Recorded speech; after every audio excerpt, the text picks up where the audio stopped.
The doors of the neighboring offices opened quietly, letting in and letting out visitors. Moore watched this perpetual motion without much interest, waiting for him to be invited to undergo the procedure. He wasn't worried because he was sure that the medics wouldn't find anything serious. Michael wouldn't have had to waste precious time today if it hadn't been for the insistence of his doctor. Ethan took a long look at the results of his tests, and there was a moment when Moore thought that he knew nothing about medicine. However, all doubts about the competence of the doctor, who was recommended to him by his wife, dissipated. When the doctor, carefully choosing his words, said, "Michael, I do not like your tests, so I appointed you an additional examination." Moore took the doctor's findings lightly at first. "Ethan, you will not deny that in medicine, as in any other field, mistakes are not an exception?" The doctor agreed. "Of course, no one is immune to it. And in my practice, though rarely, I have encountered such things. That is why I advise you to expand the standard scope of examination. Modern medicine has, one might say, unique capabilities that help us save thousands of lives." Ethan was dedicated to his profession and could talk for hours about the achievements of his colleagues. But Moore was in a great hurry and neatly cut short the doctor's fiery speech. "Good, and I agree to further examination." Writing out these directions, Ethan squinted his already small eyes slyly. "Dear Mikhail, this is the age of technological advancement, so we don't use outdated methods. The diagnostic center where you should go works on the basis of electronic coyote, and we will now see on what day you can be recorded." For a few minutes, the doctors worked in front of the monitor screen, and there was no trace of his smile. "I'm deeply disappointed. But for the next 3 months, everything is booked." Moore remarked with obvious skepticism, "You see, doctor, even advanced technology is powerless against bureaucracy." Ethan felt his eyes again. "But any obstacles will help to bypass the old, long-tried ways. And we will now try to arrange an appointment for you outside the queue." The doctor picked up the landline phone and quickly dialed a number he knew. He didn't speak for more than a minute. "Benjamin, I need to check on a patient urgently." "No, I don't want to do it in a month, because the process is progressing." But we can cut in line." "Okay, that's fine." After talking to the unknown interlocutor, Ethan was rubbing his hands together. "The day after tomorrow, you should come to the diagnostic center in the morning and go up to the 3rd floor. You'll find room number 309 and tell them you're from me. Just in case." Michael asked the doctor. "It won't turn out to be a waste of my time." The doctor proudly raised his chin. "That's impossible because Benjamin has been a friend of mine since my student days. We've been helping each other out for over a quarter of a century, ever since we left the university."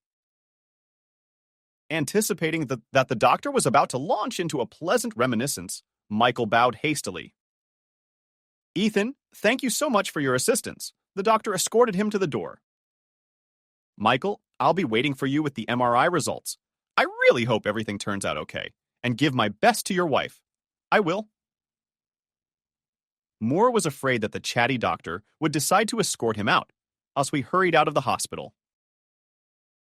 At home, he told his wife in detail about the visit, but Kathy did not share his cheerful mood with Michael. "I see no reason for joy. Don't you realize you're very serious?" This remark immediately spoiled the mood, and he lashed out at his wife. "Kathy, I understand everything, but that doesn't mean I have to get hysterical, tear my hair out, and scream that I have cancer." My wife took offense. "Your illness doesn't give you the right to yell at me. You should at least thank me for arranging with the best oncologist in town. Otherwise, you'd spend a year in state clinics where only losers work. Kathy, why put the same oil on everyone? There are good specialists working in ordinary clinics and hospitals." My wife chuckled. "What makes you so sure?" "My mother worked in a rural dispensary. She never divided patients into rich and poor." Forgetting about her husband's illness, Kathy grinned. Ay, I'm paying you back now. How touching you talk about your mother who didn't even deign to show up at our wedding. Well, that's in the past. But I want to tell you, dear husband, you can't compare the city with the country. You understand that conditions are different, and therefore the comparison is not in favor of the village. And in any category. The situation was heating up, and Michael realized that the continuation of the conversation would definitely lead to another quarrel. He really did not want to spoil the already strained relationship with his wife, so he was the first to leave the battlefield and closed himself in his office. Kathy also decided to show her character and did not invite him to dinner. In the morning, he found a note on the kitchen table. I'm going on a business trip for 2 days. I hope you will be able to take care of yourself. This message caused great irritation, and he bought up the scrap of paper and sent it to the trash can. Not a single warm word. However, what can one expect from a woman for whom it is only as much a piece of furniture as this table or cabinet? The relationship with his wife had long ago cracked, but Kathy and Michael continued to pretend that everything was fine. They attended social events together, regularly visited his parents, his wife, but when they returned home, they scattered to different rooms. Even joint dinners, which used to unite them at least a little bit, happened less and less often. At first, Michael was uncomfortable with this state of affairs, but then he got used to it and was even glad that he and Kathy were connected only by their common living space. He lived his life, and we lived ours. Only sometimes, when they, like equally charged particles, suddenly crossed paths in the cramped space of the kitchen. The laws of physics kicked in. Of course, conjugal sex, it didn't come to insults yet, but the reaction of rejection was growing. The intensity of the conflict diminished slightly when Moore began to feel weakness and other unpleasant symptoms on an almost daily basis. For a long time, he hid his condition from his wife. But one day, Kathy herself noticed Michael. I don't like the way you look. He immediately released his protective spikes. I'm not a dollar to please everyone. The wife let this lunge pass by and even tried to smile Michael. But why would you do that? I'm a human being. Look at yourself in the mirror. You've lost a lot of weight and you're very pale. He became uncomfortable for the admitted rudeness, and he muttered under his nose, Sorry, Kathy, I did not mean to offend you. You see, our company is going through some bad times. So I've been very tired these past few months. That's probably why I've been looking worse. But a man doesn't have to be handsome, do you? Kathy agreed with him. After that conversation, their relationship warmed a little and even revived their dinners together. Deep down, Michael hoped that one day there would come a moment when the wall of alienation between them would crumble. His hopes were strengthened after one ridiculous incident that had happened to him a couple of weeks ago. That evening, Kathy came home earlier than usual, much to Moore's surprise. Did your salon go bankrupt, or did you sell it? The woman wagged her eyes playfully. No, my business is fine. It's just that I've had fantastic luck today. Kathy was deliberately stalling, wanting to prolong the pleasure. She had loved to torture him before, in the early years of their marriage. Michael understood his wife's intentions and decided to play along. And in what this luck is expressed, Kathy was already parsing with impatience, and she put out of her purse 2 brightly colored pieces of cardboard. Look what I got. They're tickets to see your favorite band. In his youth, Michael, like many young people, was into heavy rock, and at the top of his list of idols was this band. At that time, it was considered a great happiness to get a cassette tape with a recording of the popular hits of this man. Tiers nokker bacher stier I pfender roen trad soren de seal or I takesers de gokkens churcher ball? And Townsend, he had all the albums of this group. The old cassettes must still be gathering dust in the attic of their old house, though other people had lived there long ago, because his mother had sold the house after the famous events and moved in with her daughter, that is, Michael's sister. Memories of his youth echoed in his heart, and he clutched the left side of his chest. Kathy noticed the gesture and asked Michael fearfully, "Are you all right? You've gone even paler?" He hurried to reassure his wife. I'm fine. It's just a very unexpected and nice gift. Thank you. I didn't realize this group still existed. It fell apart a few times, and then it was reborn again. That's what the client who planted these tickets explained to me. I remembered that you used to like this band, so I thought I'd surprise you. Kathy sounded sincere, and Moore believed she really wanted to please him. Kathy, did you surprise me? Thank you. The concert of the legendary band was held in the Great Hall of the Philharmonic. The lobby and the check room were filled with pandemonium, and the air was saturated with a tart mixture of perfume scents. Michael sensed a bad tone and jumped out into the street. Kathy ran out after him. Michael, what's wrong? He tried to smile. It's stuffy in there. I'm dizzy. Why don't we go home? No, you didn't. You worked so hard to get those tickets. I'll breathe a little fresh air, and the bad air will pass. They went back into the auditorium and took their seats. But almost as soon as the concert began, Michael began to feel ill again, and they had to go home. That's when Kathy advised her husband, Michael, that you should see a doctor right away. Health jokes often end badly. He tried to get out of it. Kathy, you know how I feel about going to the hospital. It's nothing serious. I'm just tired. And I haven't been on vacation in a while. Honestly, I don't have the time or inclination to go to the doctor right now. Kathy didn't insist anymore.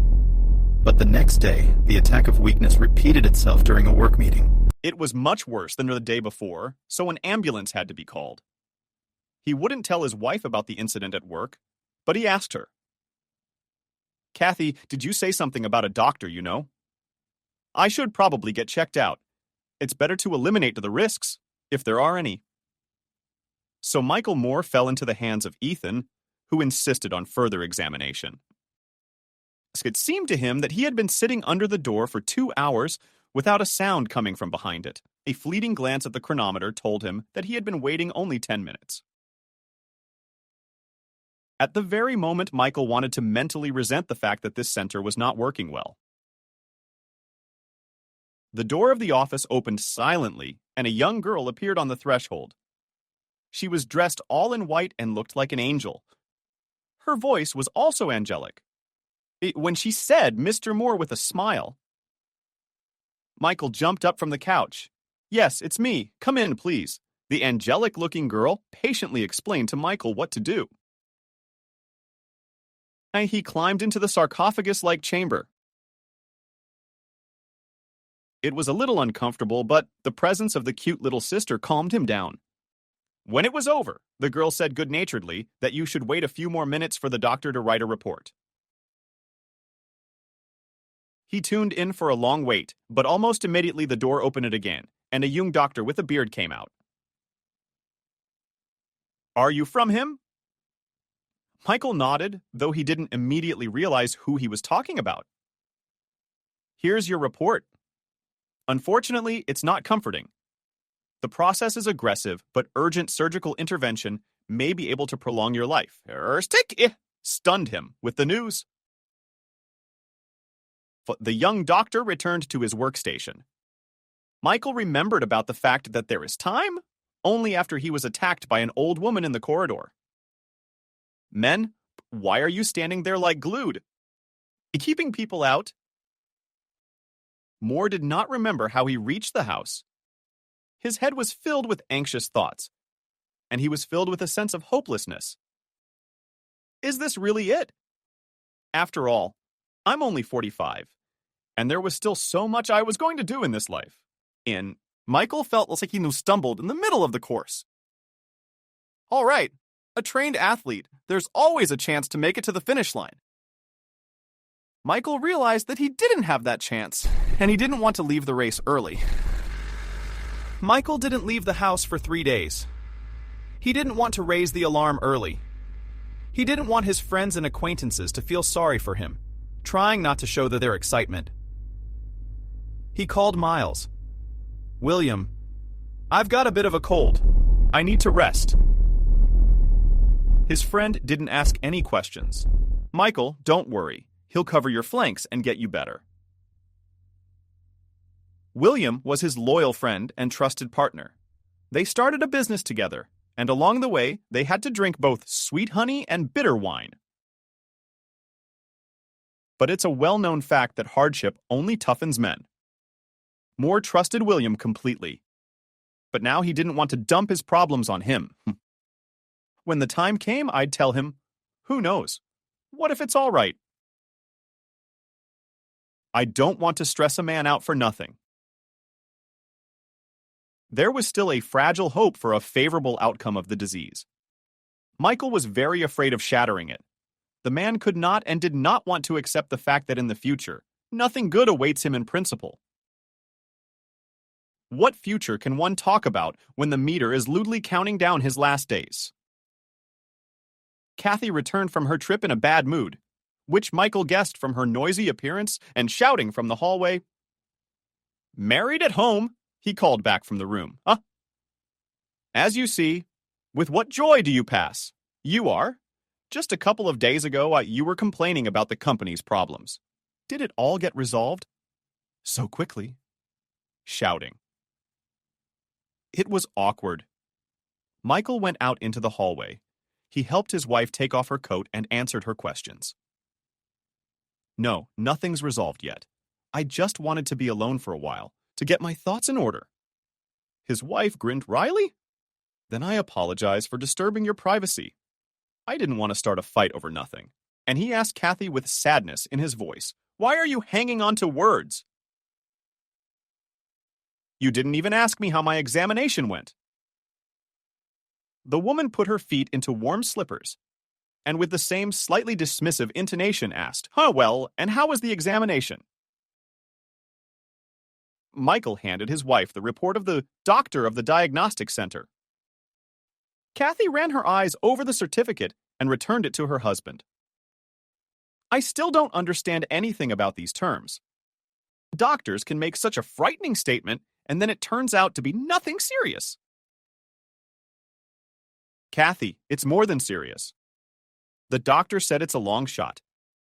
Michael gave this confession hard, and he hoped that the heart of the woman with whom he lived more than 20 years will respond to his pain. But the limit of fiery mercy very quickly ran out, and she, instead of words of sympathy, decided to philosophize. Of course, it is very unpleasant when a loved one is ill, but all people are mortal. That's how life works, Michael.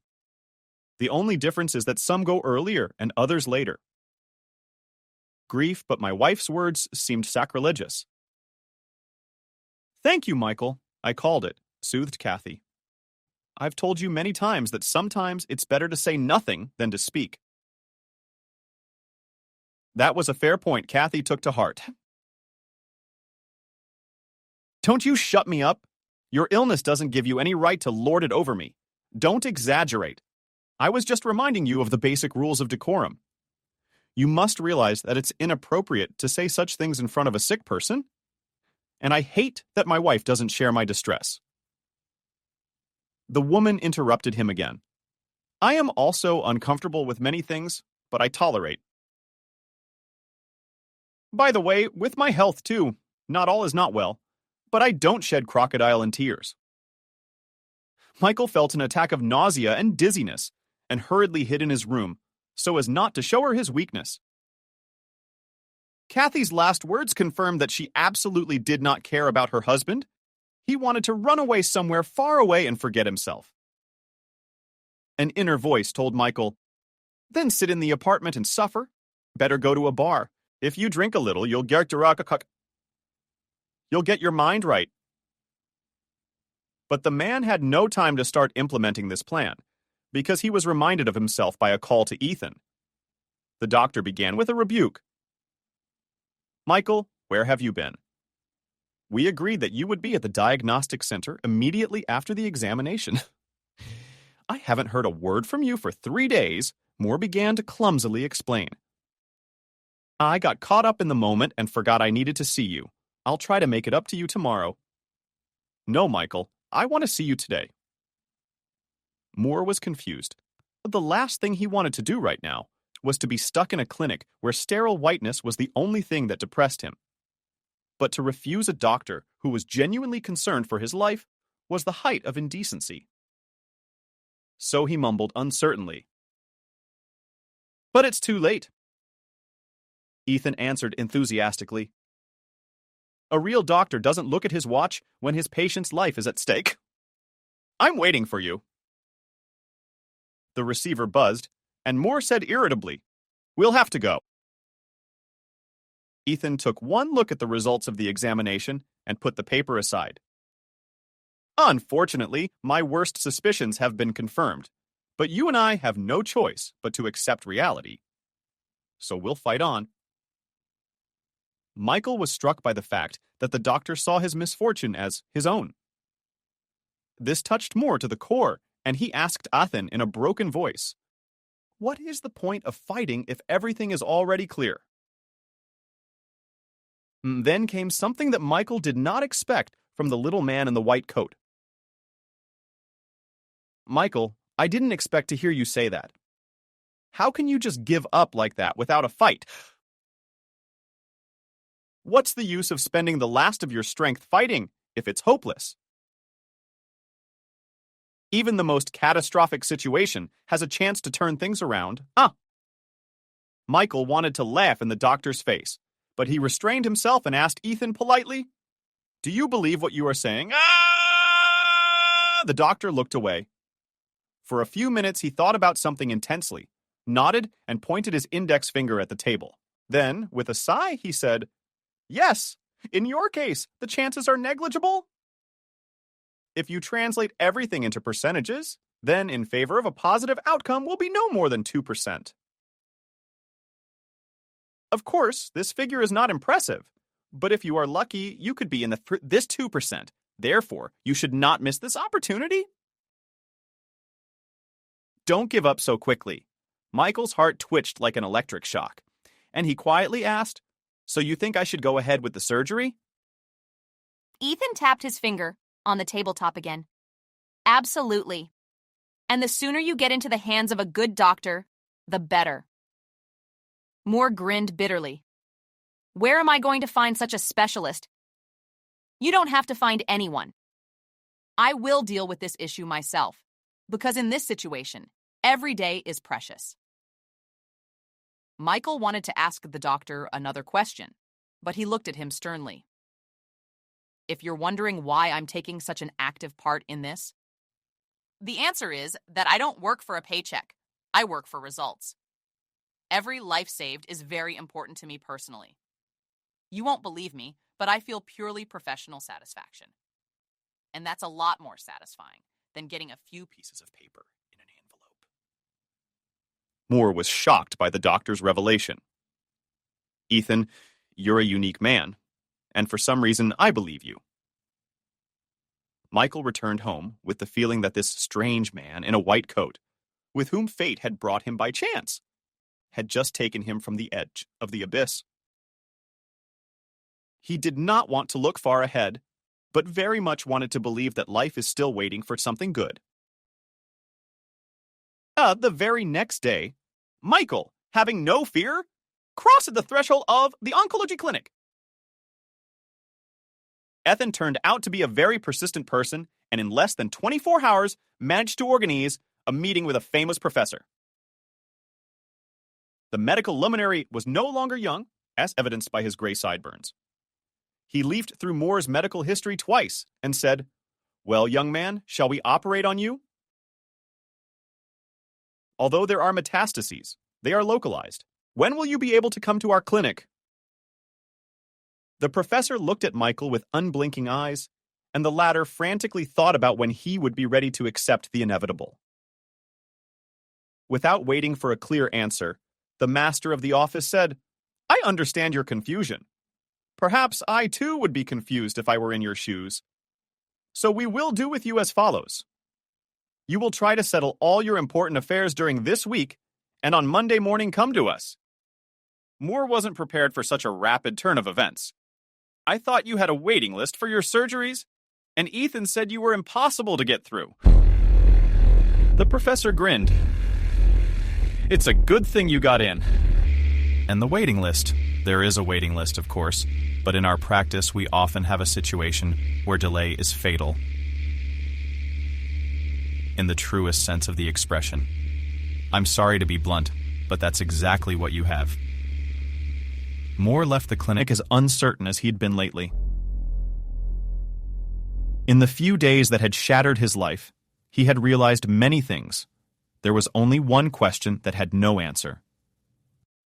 Why did I have to go through all this? And the longer Michael pondered, the more confused he became in the labyrinths of his own life. Finally, after a short period of thought, he decided to consult William. He has a better head, and he will tell me the right thing to do. Indeed, Miller was the main generator of ideas in the company. His bright head worked around the clock, solving problems of varying levels of complexity. Several times when their brainchild was on the verge of collapse, it was William Miller who found a way of salvation. But in the financial part he was not well skilled. Therefore, by mutual consent, the friends divided the spheres of influence from day one. And this scheme has never failed. Miller picked up the phone right away. I was going to call you myself. How did you get rid of your cold? Moore answered evasively. Quite. I thought you'd be happy soon. With his appearance, our friendly company misses very much without their commander. Thank you, William, for your kind words. But I've got a lot more than just a cold. We should get together, talk. I really need your advice, Miller immediately replied to his wife. You know I'm always at your service. Would you like me to come over after work? No, I'd rather be waiting for you in the parking lot. You got a deal? From afar, Michael noticed that his friend was already waiting for him in the service parking lot.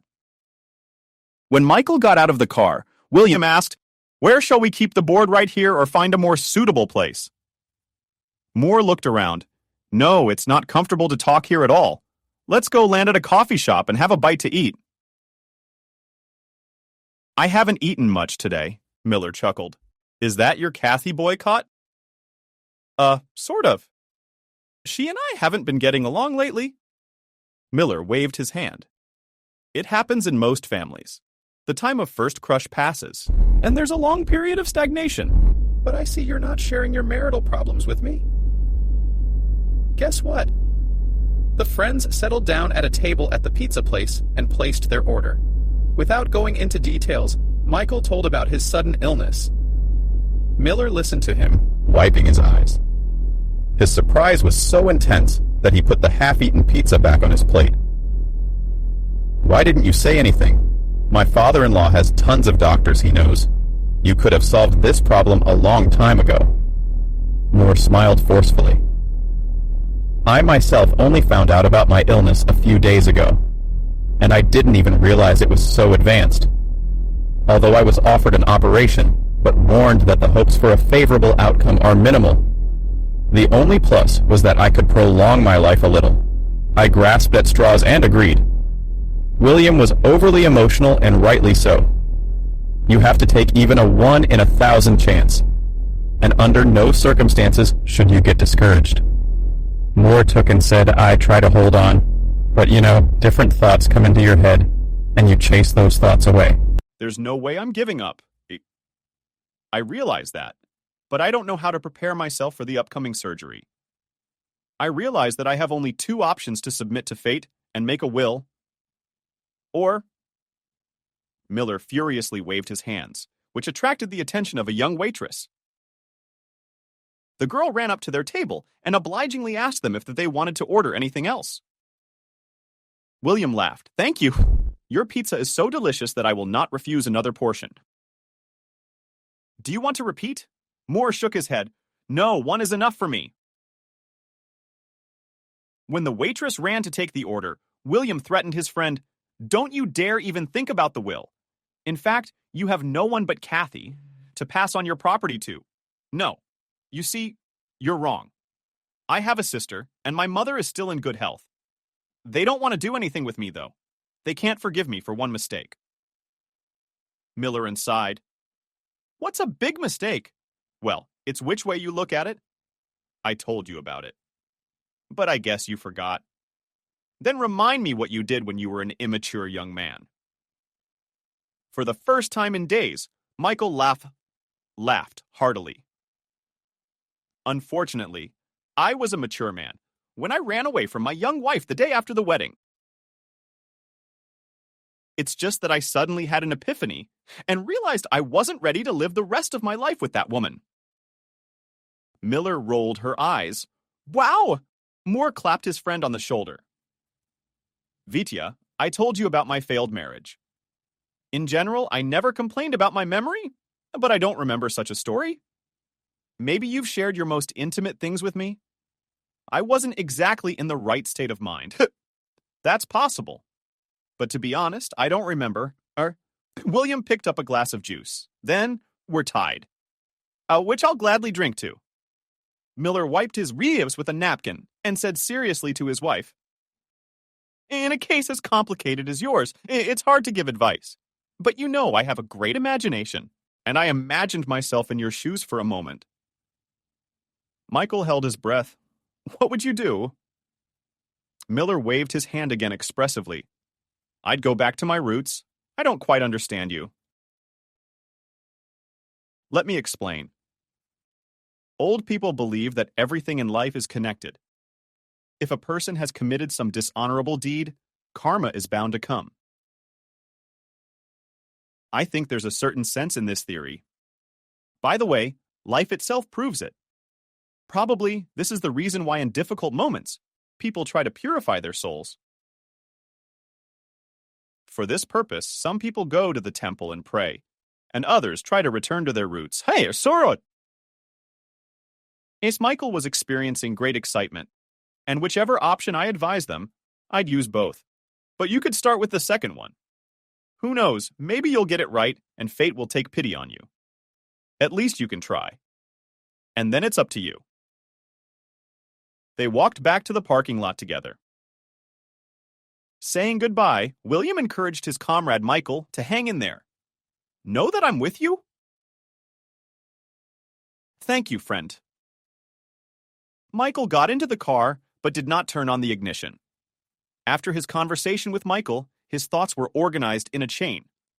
There was no more confusion and fear, because he now knew what he should do. Michael was afraid that on the road he might get sick again, so he decided to go to his native land by train. Although the journey was not long, the man bought a ticket for a compartment car. As soon as he took his seat, all anxieties and worries receded. The train moved smoothly forward, and Michael looked out of the car window at the painfully familiar scenery. He remembered the distant but not forgotten past. More. We lived in a small town, but when times got tough, the family moved to the country. Christina, Michael's mother, convinced her husband that it was easier to survive in the countryside. And my parents' house has been empty for years. Let's live like other people do. Let's plant potatoes and carrots. It will be more economical for our wallet. Stephen first agreed with his wife, but there was no work for him in the village. So the head of the family had to make an important decision. I'll have to go back to the city. At least they're building something there. I will work on a rotational basis, 2 weeks at the construction site, a week at home. Since her salary as a nurse in a rural outpatient clinic was not enough even for the most basic necessities. The woman agreed, although all the hardships of village life fell on Christina's shoulders.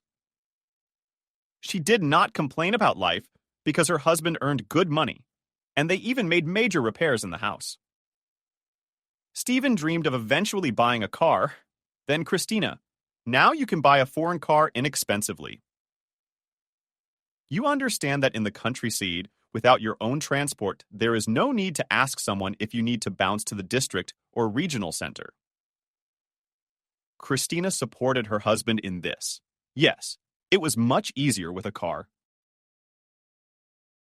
And it would be possible to take something to the market, to the city, to sell something.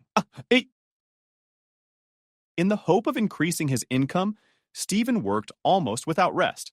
The man did not spare himself, trying to provide for his family. But misfortune broke into a measured, settled life. Christina was widowed when she was only 30 years old.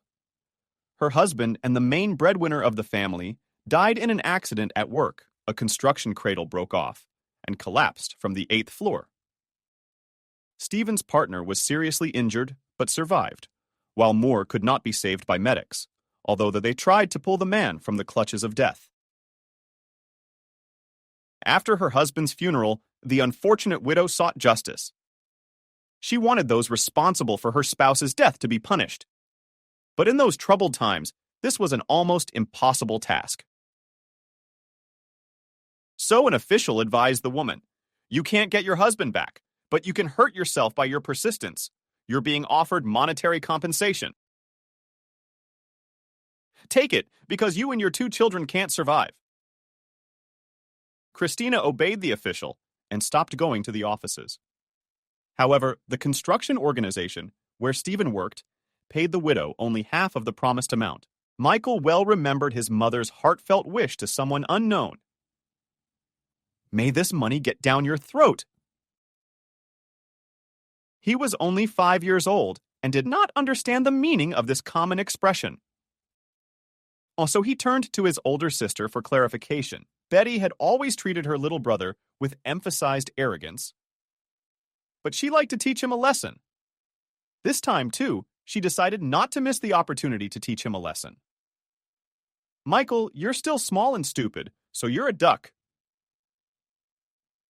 Not until the 5th day. Mama says that because she was cheated.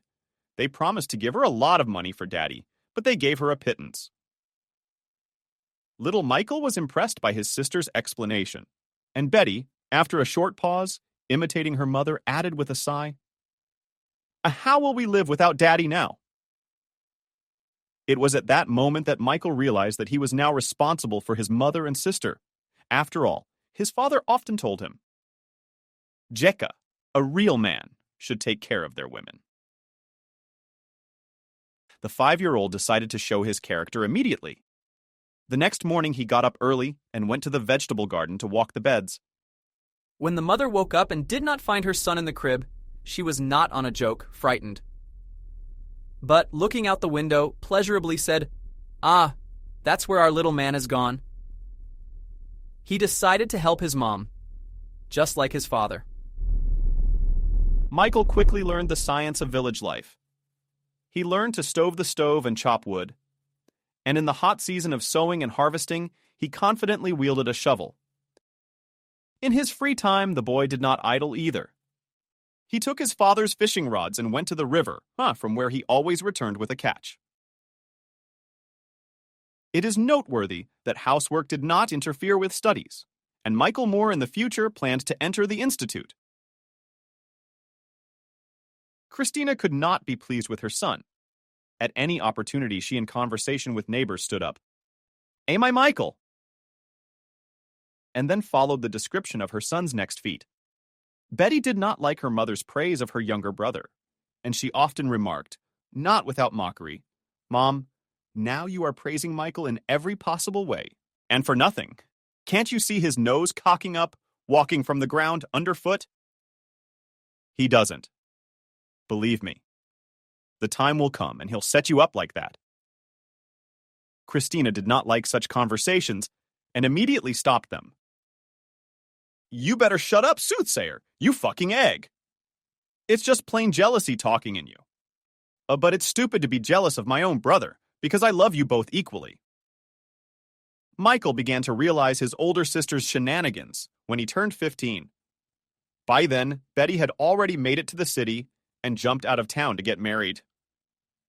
His sister was expecting her firstborn and was working hard to get his mother to come to her house. It won't be long before I need your help. I don't know how I'm going to manage on my own. I'm moving to the city. There's nothing for you to rot in the village. This proposal surprised Christina Simonov. What makes you think I'm in favor of it? I like country life. I'm already used to it. If I move to you, who will I leave my house and household to? Betty didn't hesitate to answer. Michael is friendly. He'll be fine.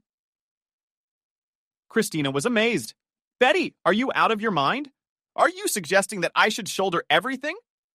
He's just a kid. He needs to learn. Here. His mother's soft refusal made Betty even angrier. Mama, you're all about your Michael. He's like a light in a window to you. And I asked you for help for the only time in my life. And you turned me down. Christina didn't choose her words either. Betty, you're selfish and you don't see anyone but yourself. First of all, I didn't refuse to help you, and I will help you as much as possible. But I'm not going to give up my home and my job. Betty was very offended at her mother and did not call for a long time. However, after Christopher was born, relations between them improved. On weekends, the mother went to her sister in the city, instructing her son to his wife, "You will manage here alone, and I will go to help your sister." From the guests, Christina returned tired but satisfied. She could talk for hours about the progress of little Christopher. Michael also visited his sister several times. But it wasn't his nephew's skills he admired. It was his sister's well-fed life. Betty, you've settled down nicely. You've got an apartment, a lot of fancy clothes, and your husband drives you around in a car. His older sister used to tell him what to do when he was a kid. Just a brother. I chose the right husband. He's very promising, and he's about to be transferred to work in the capital. Michael then a little cut the word combination of the right husband, but he did not emphasize this stage to his sister. And soon, this little oversight of his sister was forgotten. Only a few years later, he remembered this expression when he started dating Adriana. Unlike most of his classmates, Michael Moore did not burden himself with unnecessary connections. He valued time, and he had every day scheduled to the minute. Of course, the girls threw in his direction fiery glances. Michael lavished them with compliments. But the guys didn't have a steady girlfriend. Christina even got worried. Michael, are you going to live your life as a monk? You have so many girls around you, and you don't pay any attention to them. Life's short. You'll be gone before you know it. If you keep picking brides, you'll end up dead. Have you been? Michael only added to your mother's fears. You said yourself that everything has its time. Believe me, the hour will come when I meet the one girl I'll be ready to spend the rest of my life with. In the meantime, I need to serve in the army and get a normal profession. Christina only shook her head. Son, it is impossible to plan your whole life, the son answered optimistically. Any plan can be adjusted.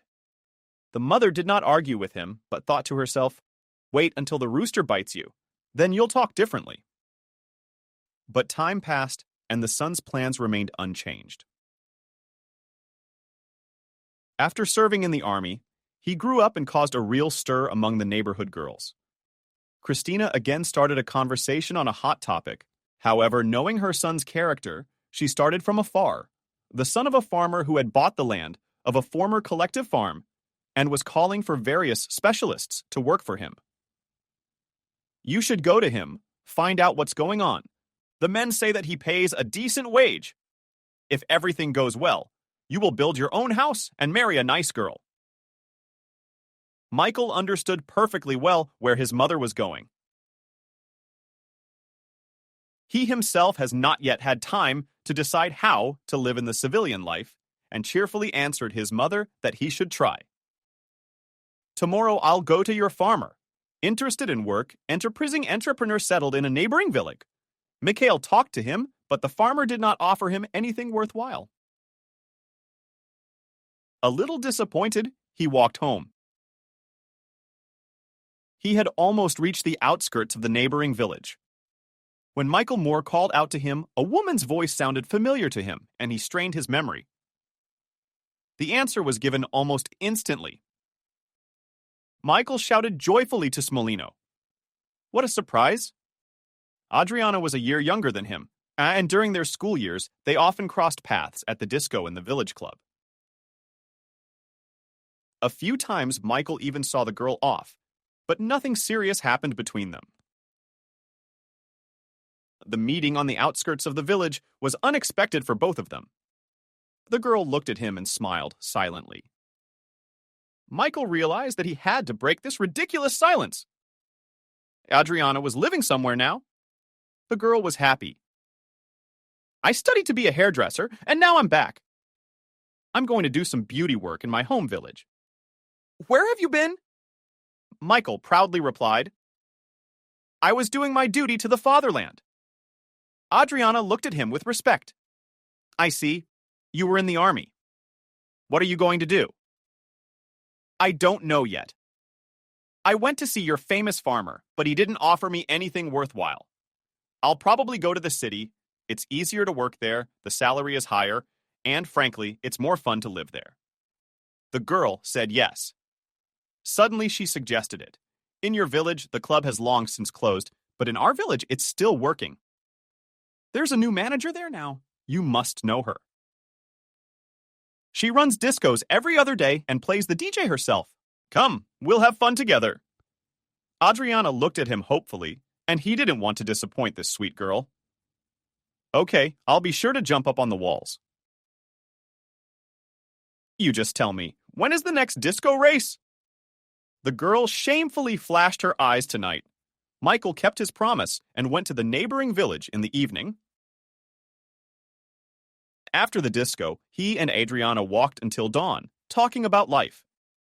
Michael returned home in an elevated mood, which did not escape his mother's gaze. Michael, where have you been all night? He kissed his mother. Mom, I think I met the one and only girl. I'm not exactly sure yet. Adriana's not like the others. She's very smart and kind. Christina breathed a sigh of relief. Son, I'm so happy for you. Their relationship with Adriana developed gradually, without too much passion. When Michael went to the city to find a decent job, they called each other almost every day. Once a month, the young man came home, and then the couple secluded in his room. Christina tried not to interfere with the lovers, hoping that their meetings would grow into something more. But time passed, and nothing changed. Then the mother decided to have a new conversation with her son. It's time to make up your mind how much you will be your father's fiancé. Christina was used to her son always making jokes, but this time he was almost rude to her. Mom, I'll figure out when I'm getting married. I can't have a family now. I don't have a proper job or a place to live. Michael, so the whole house is at your disposal, and I will have more fun with you. The son said nothing to this proposal and returned to the city. In the fall, he enrolled in the economics department of the university.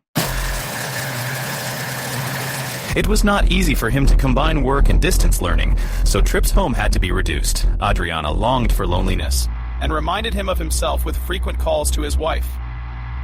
When you come, it is not so bad without you. Although he no longer felt any former affection for this lovely girl, the sense of responsibility for her fate remained on Stettin. We'll just have to be patient. Time flies by. In 2 years' time, I'll have a diploma, and I'll be able to start a serious business. He shared with his fiancée his main plan to become the founder of a logistics company. She sent him admiring sighs through the distance. It is not known how long such an incomprehensible relationship would have lasted had the young people not taken their relationship to the next level on one of their visits. Their intimacy was like the timid flame of a candle, but Michael showed himself as a decent man and immediately proposed to the girl. At this stage, he had to make some changes in his life plan, about which he immediately informed his future wife.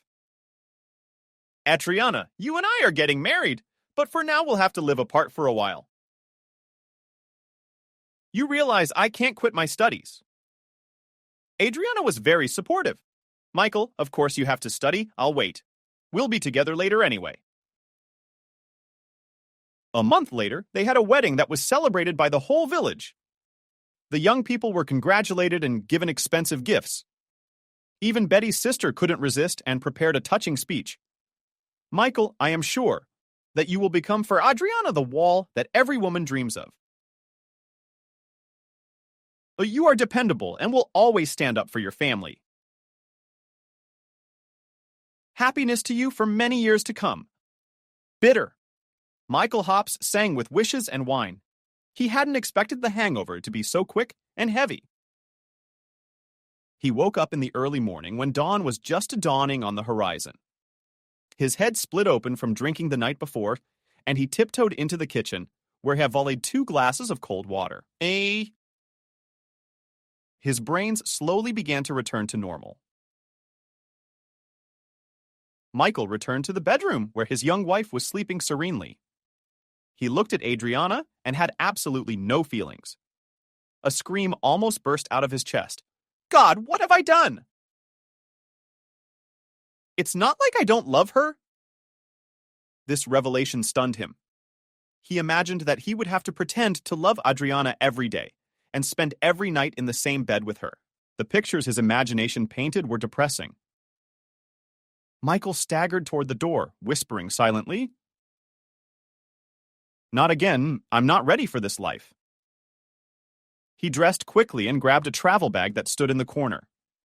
Michael realized that his escape would look like a betrayal and decided to explain everything in a note. Adriana, I'm sorry, but I realize that you and I made a mistake. But there's no love between us. Just simple affection. Don't resent me, and if you can, forgive me. He slipped out of the door, trying not to make any noise. It took him about 10 minutes to get to the station and catch the first train. Michael knew that he would get a barrage of phone calls, so he thoughtfully turned off his cell phone. But he did not manage to avoid the consequences of his ugly deed. The very next day, his mother and sister arrived. Christina was sobbing. Betty covered his head in shame. I always had a feeling you'd pull off something extravagant one day. But Mom didn't believe me. How could you think of eloping the second day after the wedding? Do you realize the position you've put your mother and me in? And Adriana, did you even think about her? Michael mumbled sluggishly. I realized I didn't love Adriana. Why deceive her and myself? Betty shrieked. You should have thought before you've embarrassed everyone and me and Mom and poor Adriana. Come back and make things right. Or else. Michael's heart boiled with a wave of indignation. Otherwise what? Stop threatening me. I'm not a boy for a long time now. Christina wiped her tears and said firmly, Since you are so independent, live alone. Know that from this day forward, you have no sister or mother. It was harsh and even cruel, but Michael wasn't going to back down. It's okay. I'll live alone. They won't be lost without you. The door to the past had slammed shut, but Michael never regretted it. Soon he met Kathy and fell head over heels in love with this bright, confident girl. It was then that he remembered his sister's words and thought, Kathy, the right wife, I will be comfortable with her. And he was not mistaken in his predictions. The girl's parents took him in like family. Kathy John's father worked in the city administration. When he learned of his future son-in-law's plans, he praised him. Well done, Michael. You've got a business sense. I will definitely help you with the registration of your enterprise. John really helped a lot, and William and I. He recommended an experienced lawyer who prepared all the necessary documents. The paperwork took only 2 months to complete, and the new businessmen loudly celebrated the opening of their enterprise. And shortly after this momentous event, Michael married Kathy. with the dissolution of the previous failed marriage, did not have any problems. And he did not even have to personally meet Adriana. Through acquaintances, he learned that she seemed to have left the village. He also learned that his sister's husband had been transferred to work in the capital, and Betty took her mother with her. For some time, especially at night, Michael was tormented by remorse. The new life swirled him in its vortex, and he tried to forget about everything that connected him with the past. Moore believed that he had succeeded as a man, and as a successful businessman. The only thing that marred his life was the lack of children. In the first year after the wedding, Kathy became pregnant, and he was looking forward to having his firstborn. But his wife was unable to carry the baby. Only later, years later, Kathy confessed to her husband. To his wife, "I must confess to you, I can't carry it anymore." He wondered, "And what have you sinned?" "And before me. If you say you have a lover, I won't believe you." The woman glittered angrily. "And I can see that you don't care about anything but your company." He asked, "Please don't start. Better tell me what you see yourself in." And she confessed, "I didn't have a miscarriage. I decided to get rid of the pregnancy. I thought it was too soon for us to have kids. But it turned out to be our only chance. If we'd had kids, maybe we wouldn't be fighting." This confession came shortly before Moore learned of his terminal illness. But only now, on the train, he realized that his illness and the absence of children in the family, all this is payback for his past deed. For 20 years, Michael Moore had not been to his home village. His heart fluttered in anticipation of a reunion with the past he had once so easily abandoned.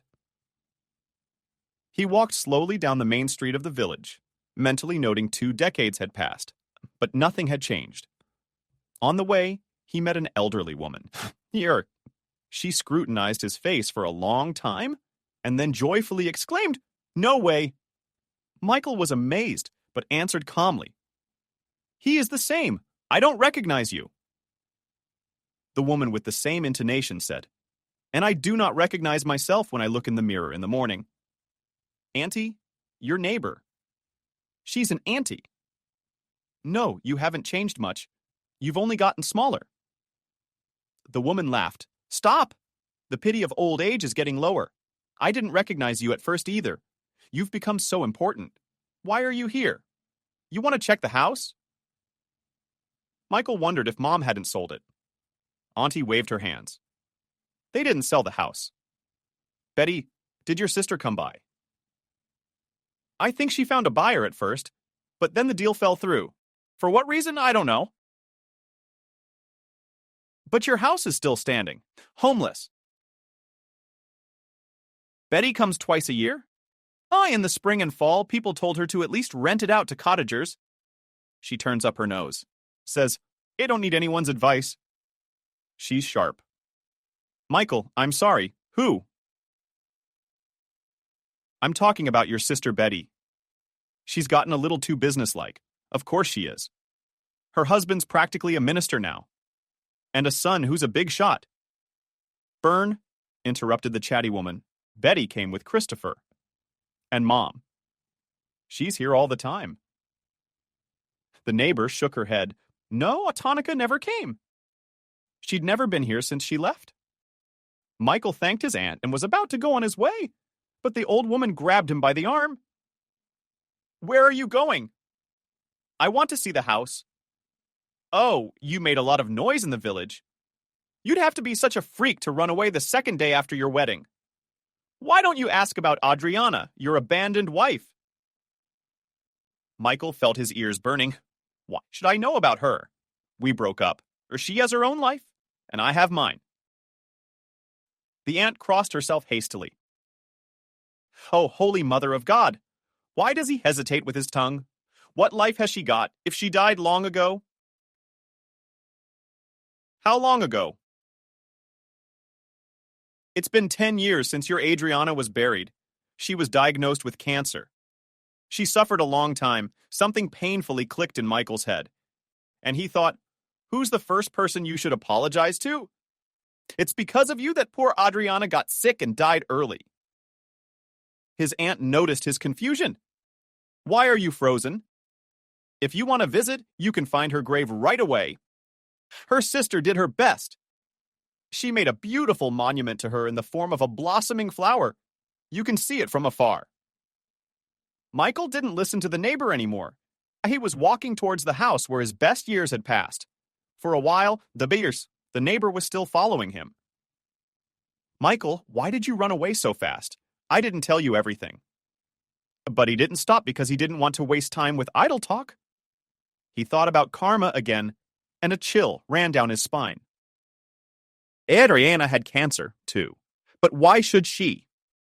She was a perfectly innocent creature. The yard was a mess. The vegetable garden, where once there had been rows and rows of beds, was now a cool, weedy thicket. Michael opened the gate with difficulty and, drowning in the grass, made his way to the shriveled porch. He found in one place the right key, and it with great difficulty opened the door. It smelled of rotten dampness and pain. Again it echoed under his heart. How desolate the place is. No one wants this old house, and no one needs it either. Moore was angry with himself and muttered, "What did you come here for? To shed tears? Too late. Nobody's going to feel sorry for you." And there's no one to feel sorry for you.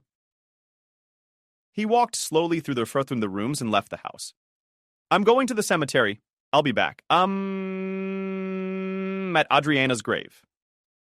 Just as the neighbor had said, he saw from afar a monument that resembled a flower Michael. He took a step closer, but suddenly, as if out of thin air, a girl in a wedding dress appeared near the place he was hurrying to. The man thought that he imagined it and shook his head violently, making everything swim before his eyes. The girl stood with her back to him and whispered quietly. It was quite chilly, and Mugea was surprised that the girl was in such an inappropriate outfit for a mournful place. And he involuntarily burst out, "You might freeze. It's quite cold in the fall courtyard." The girl turned around sharply. Michael staggered with horror, because in front of him stood Adriana. He shouted, "This can't be." The girl staggered frightened and wanted to run away, but the edge of her wedding dress caught on the fence. She, too, froze with wide-open eyes that were still glistening with tears. Michael was the first to come to his senses and asked the stranger, "Who are you?" The girl rushed over with an obvious challenge. "That's right. That's the kind of question I want to ask you. Who are you and what are you doing on my mom's grave?" Mugea blurted out. "Adriana's daughter." "Yes. Why are you so surprised? You look just like your mom, like two peas in a pod." More calmly now, the girl asked, "Did you know my mom?" He answered evasively, "Yes. And what's your name?" "Lisa." "Lisa." The girl grinned bitterly. "You're probably wondering why I'm in such an inappropriate place in this outfit." Moore agreed. "I confess it is an unusual sight." The girl opened a small wicket and sat down on a bench.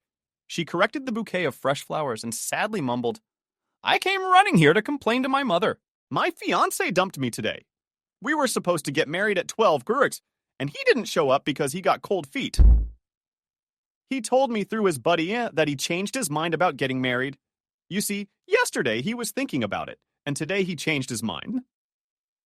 How am I supposed to go home and explain everything to the guests?" The girl burst into tears again, turning to her dead mother. "Mommy, why am I so unhappy? Where can I go after such a disgrace?" Moore blurted it out without thinking. "Lisa, but you have a father. He will definitely help you." Through the sobs of Vanya girl directly led away. "I have no father. My mom only told me that he ran away the second day after the wedding." Mikhail felt a chill run down his back again. Lisa didn't notice his changed expression. She continued to complain about life. "It's some kind of evil fate, and I'm repeating, against my will, my mother's fate. I will never marry again for anything. Moore was stunned by the newly discovered circumstances. If for the first time in his life he did not know what he should do in so unusual a situation, to go away and leave the girl alone with her grief. He could not, nor could he at once, recognize that his own daughter was before him. For a few minutes the man was at a loss, not knowing what to do next. The sobbing stopped. Lisa looked at him. I almost told you everything about me, and you are silent. Tell me, who are you and why are you here? Michael was not yet ready for a confession, but he broke out against his will. Lisa is me, the scoundrel who ran away from your mom. I didn't know she was dead, And I didn't know anything about you either. The girl jumped up. What a meeting! You'd better leave. Don't mar this place with your presence either. Michael begged Lisa. Don't be so hasty. I didn't come here for nothing. I want to apologize to Adriana for ruining her life. I paid for my sin very dearly. I don't have much time left to live. That's why I came here. Lisa sat down on the bench again, and her voice became noticeably warmer. Are you sick? Michael grinned bitterly. Yes, they found a tumor in my head. It's getting bigger, and the doctors say my case is almost hopeless. If they say that, then there's a small chance. I'm scheduled for surgery in 3 days. I want to believe in the best, but I can't. Lisa thought for a while and then sadly said, I cannot get used to the idea that you are my father. Everything happened so suddenly, huh? It happens only in movies or books. But if my mother were alive, she would advise you not to give up because she loved you until her death and never said a bad word about you. Michael's up. Lisa, can I see you again? Will you let me help you? The girl grinned. Decided to pay for past sins. No, girl, I want to be forgiven. You know, when you have everything measured in your life, you do not think that there will come a moment when you have to collect stones. That is, to answer for what you have done in the past. My time has come, and that's why I'm here. Michael walked slowly towards the road. He didn't turn around once, but he felt that Lisa was watching him with a glance. The man had gone a decent distance when he heard the clatter of heels behind him. Wait, I want to ask you something. Moore stopped. Lisa ran up and, without catching her breath, asked, If we've already met, can I visit you in the hospital? Michael did not expect such a question and almost cried. Thank you, my daughter. I'll be very glad. You know, I haven't had time to get used to the fact that I have a daughter now. Lisa laughed. It seems pretty wild to me that I have a father now. Michael snapped out of oblivion and was immediately pierced by an intense pain. The man tried to turn around because his left side ached. Immediately, there was a loud shout, Moore, you can't move. Stay quiet and don't talk. You can only make signs with your eyes. The voice came through the floor of the bathroom, moving closer and farther away. Michael covered his eyes, but the nurse's voice did not let him relax. Professor, has your special patient recovered from the anesthesia? I think he's fine. At least he understands me very well. We'll check that now.